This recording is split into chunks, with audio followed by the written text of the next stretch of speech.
All right, so here's a problem. Pretty simple one just to get started.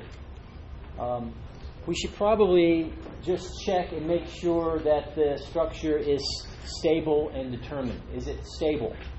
Let's talk about externally. Is it externally stable? Yes. Yeah, I got two reactions here at the pin, one at the roller. They're not concurrent. They're not parallel, so we're pretty good there. And then if you look at the structure, well, it's a simple truss. There's really nothing else there but a triangle, so we're internally stable too. So we're good to go. So what I want to do first is I'm going to draw a free body diagram of the whole structure and try to find my reactions at A and C. So let me, I'll do that here. Not to scale, but you get the idea. So there's my force, the only force at on the system of 60 kilonewtons. And then I'm going to have reactions at A. I will assume that I have a reaction AY up and a reaction AX to the right. And then at C, it's a roller, so that's just a vertical reaction. I'll assume it also acts up. And I'll go ahead and put in some information here. I know this distance is 5 meters. This distance is 5 meters. I know I didn't draw it to scale, but that height would also be 5 meters.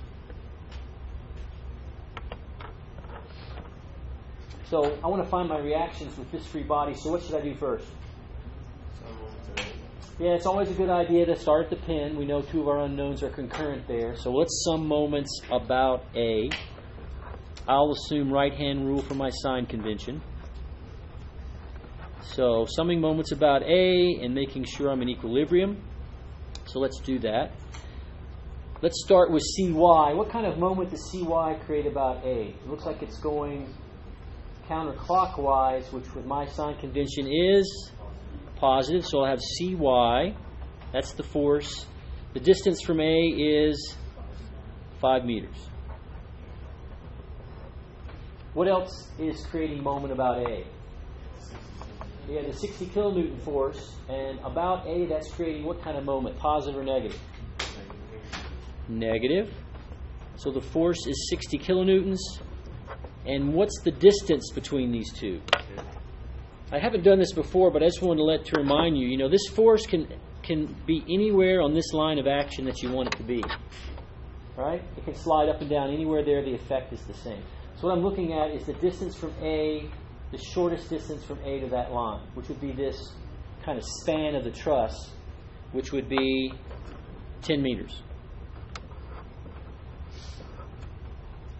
So I should be able to solve for CY. Looks like CY makes it 120 kilonewtons. Does that sound right? And it's positive, so I assume the right direction. There we go. 1 down, 5 to go. So using this free body diagram of the whole structure, what could I get next? Well, I could get either the X or the Y component. It doesn't really matter. I'll go and sum forces in the Y direction real quick. I'm sure you guys are working ahead and getting this ahead of me, so won't be too many problems. So A, Y, and CY are both up, so that's positive. And then my applied force here at 60 kips is down, so that would be negative.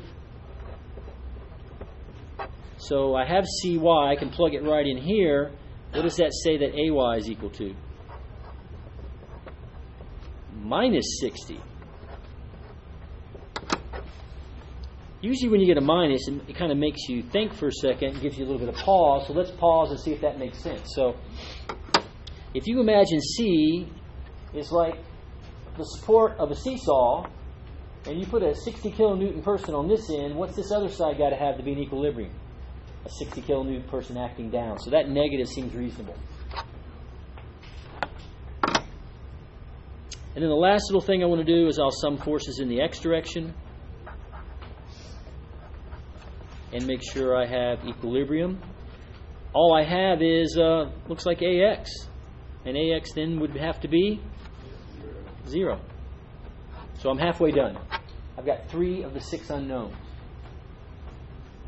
Now looking at this system, and now method of joints, where would be a good place to start? A, B, or C?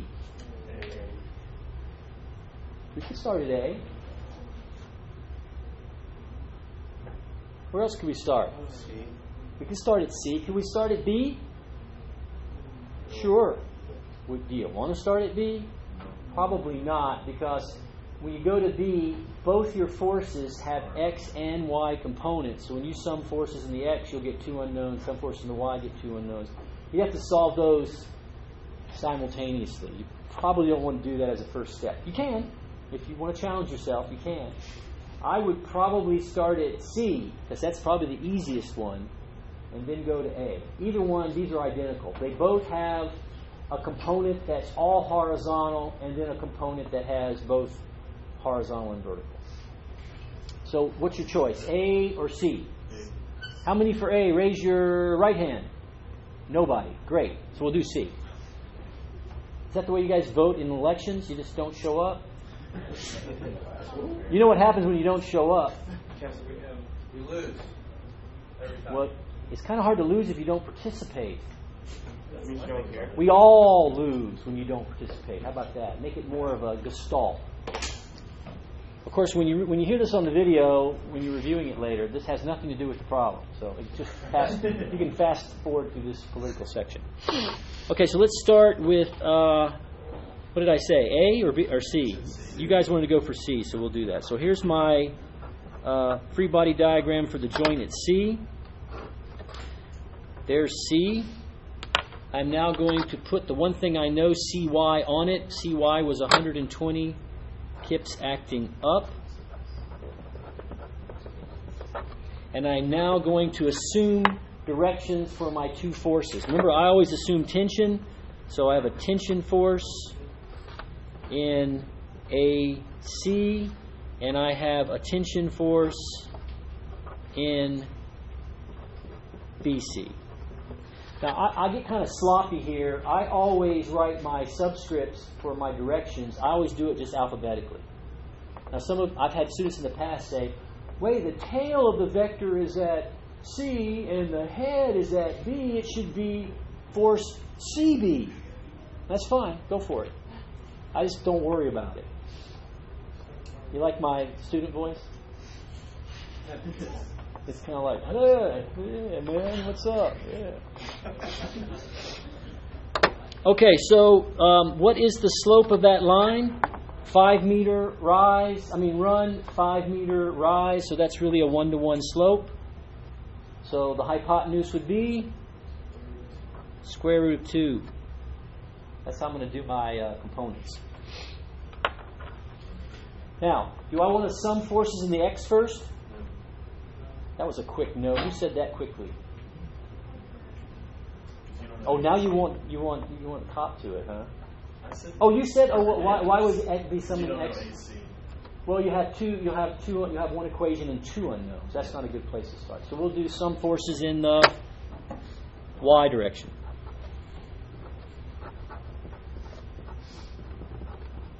So summing forces in the Y direction, I have the vertical component of BC that will be equal to, and it's up, so that'll be 1 over the square root of 2, the force in BC. That's acting up. What's also acting up? My 120 kilonewtons. So what is the force for BC? It looks like it's going to be negative, and I don't know what that will be. 168.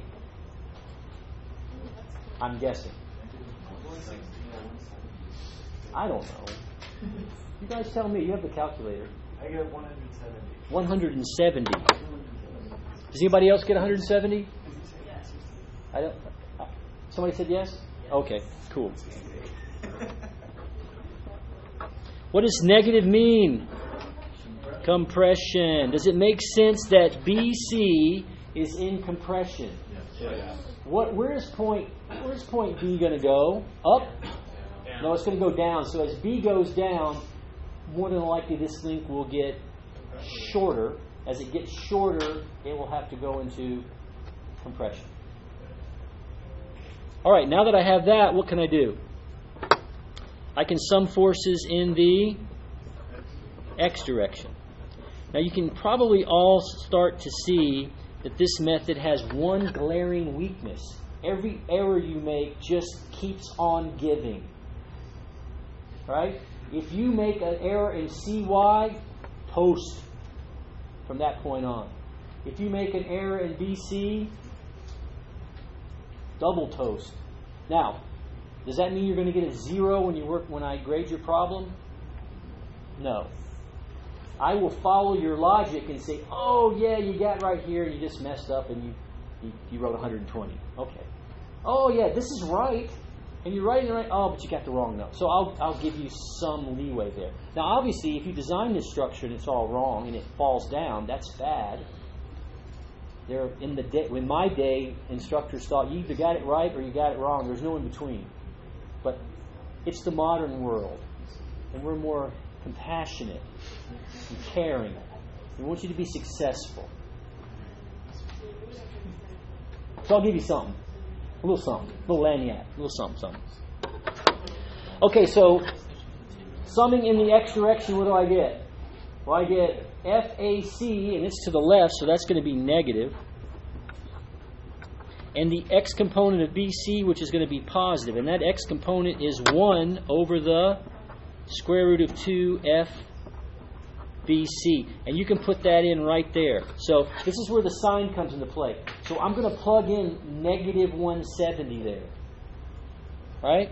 And when I do that, I should get a result for AC that is negative and equal to probably 120.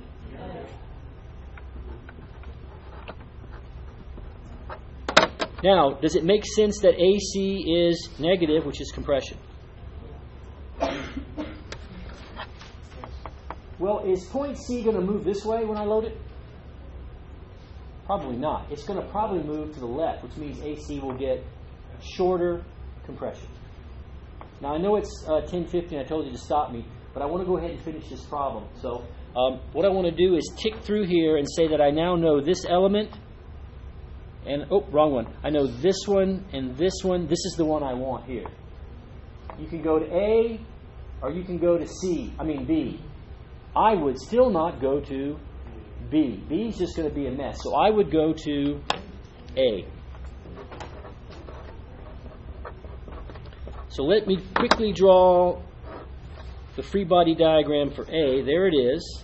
I'm going to put my AY value on it, which is negative 60 kilonewtons, and AX is 0. Here's my force in AC and my force in AB. Always assume tension. Tension, tension, tension, tension, tension, tension, tension. Now, when I come back and do my calculation and I plug in a value for AC, what am I going to plug in? Negative 120. While I'm here, what's the slope of this line? It looks like it's 10 to 5 or 2 to 1. The hypotenuse would then be the square root of 5. Now, I want to go ahead and tell you, I already know AC, right? Didn't we already find AC? So that's known. So I want to get AB as easy as possible. Some force is X, some force is Y. Yeah, if I sum forces in X, I will include my AC force, which could be wrong. So again, if you can get independent verification, do it. And you would do that by summing forces in the Y direction. Now you can still miss it because your reaction force could be incorrect, but less likely. So now I'm going to sum forces. I've got the vertical component of AB, which should be 1 over the square root of 5, and that's the force in AB acting up. and then I've got minus 60 kilonewtons acting down. So it looks like the force in AB is going to be positive, and whatever 60 times the square root of 5 is.